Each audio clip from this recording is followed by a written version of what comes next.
Mark Twain selected work. Extract from Chapter 13 of Life on the Mississippi, A Pilot's Needs, 1883. A pilot must have a memory, but there are two higher qualities which he must also have. He must have good and quick judgment and decision, and a cool, calm courage that no peril can shake. Give a man the merest trifle of pluck to start with, and by the time he has become a pilot, he cannot be unmanned by any danger a steamboat can get into. But one cannot quite say the same for judgment. Judgment is a matter of brains, and a man must start with a good stock of that article, or he will never succeed as a pilot. The growth of courage in the pilot house is steady all the time, but it does not reach a high and satisfactory condition until some time after the young pilot has been standing his own watch, alone, and under the staggering weight of all the responsibilities connected with the position. When an apprentice has become pretty thoroughly acquainted with the river, he goes clattering along so fearlessly with his steamboat night or day that he presently begins to imagine that it is his courage that animates him. But the first time the pilot steps out and leaves him to his own devices, he finds out it was the other man's. He discovers that the article has been left out of his own cargo altogether. The whole river is bristling with exigencies in a moment. He is not prepared for them. He does not know how to meet them. All his knowledge forsakes him, and within 15 minutes he is as white as a sheet and scared almost to death. Therefore, pilots wisely train these cubs by various strategic tricks to look danger in the face a little more calmly. A favorite way of theirs is to play a friendly swindle upon the candidate. Mr. Bixby served me in this fashion once, and for years afterward I used to blush, even in my sleep, when I thought of it. I had become a good steersman, so good indeed that I had all the work to do on our watch night and day. Mr. Bixby seldom made a suggestion to me. All he ever did was to take the wheel on particularly bad nights or in particularly bad crossings, land the boat when she needed to be landed, play gentleman of leisure 9/10 of the watch, and collect the wages.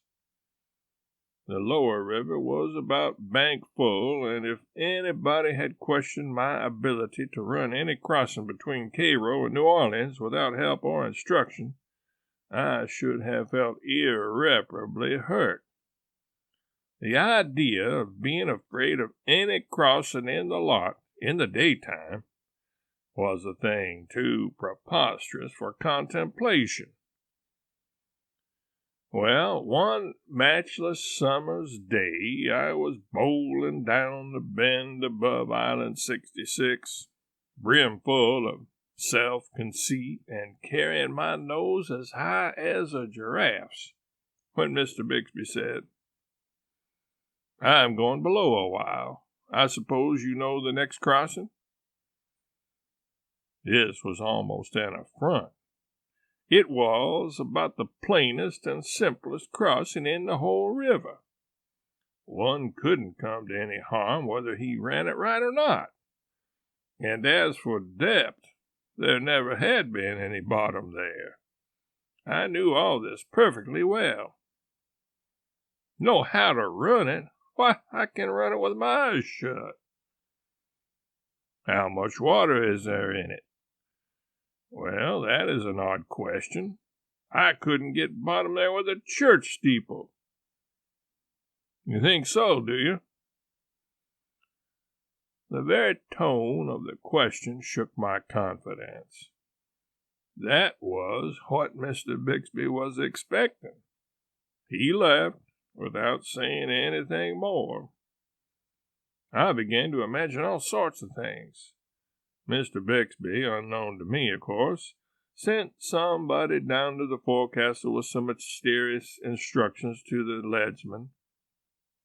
Another messenger was sent to whisper among the officers. And then Mr. Bixby went into hiding behind a smokestack where he could observe results. Presently the captain stepped out on the hurricane deck. Next, the chief mate appeared, then a clerk. Every moment or two a straggler was added to my audience.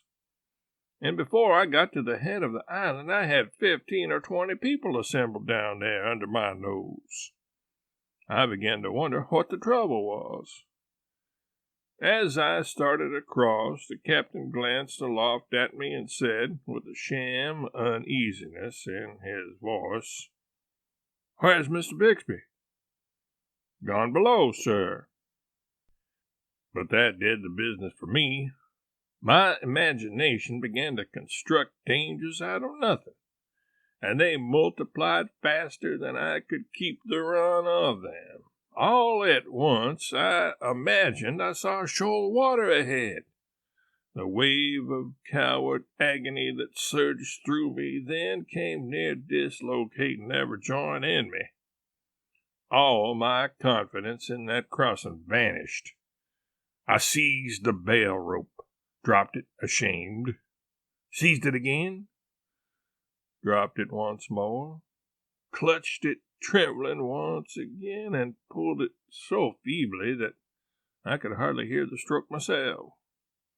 Captain and mate sang out instantly, and both together, "Starboard lead there, and quick about it." This was another shock. I began to climb the wheel like a squirrel, but I would hardly get the boat started to port before I would see new dangers on that side, and away I would spin to the other, only to find perils accumulating to starboard and be crazy to get to port again. Then came the leadsman's sepulchral cry, "Deep bore!" Deep bore in a bottomless crossing. The terror of it took my breath away. Mark 3. Mark 3. Quarter less 3. Half twain. This was frightful. I seized the bell ropes and stopped the engines. Quarter twain. Quarter twain. Mark twain. I was helpless. I did not know what in the world to do. I was a-quaking from head to foot, and I could have hung my hat on my eyes. They stuck out so far. Quarter less twain. 9 1/2. We were drawing 9. My hands were in a nerveless flutter. I could not ring a bell intelligibly with them. I flew to the speaking tube and shouted to the engineer, "Oh, Ben, if you love me, back her, back quick, Ben! Oh, back the immortal soul out of her!" I heard the door close gently. I looked around, and there stood Mr. Bixby, smiling a bland, sweet smile. Then the audience on the hurricane deck sent up a thunder gust of humiliating laughter. I saw it all now, and I felt meaner than the meanest man in human history. I laid in the lead, set the boat in her box, came ahead on the engines, and said, "It was a fine trick to play on an orphan, wasn't it? I suppose I'll never hear the last of how I was ass enough to heave the lead at the head of 66. Well, no, you won't, maybe. In fact, I hope you won't. For I want you to learn something by that experience. Didn't you know there was no bottom in that crossing? Yes, sir, I did. Very well, then. You shouldn't have allowed me or anybody else to shake your confidence in that knowledge. Try to remember that. And another thing, when you get into a dangerous place, don't turn coward. That isn't going to help matters any. It was a good enough lesson, but pretty hardly learned.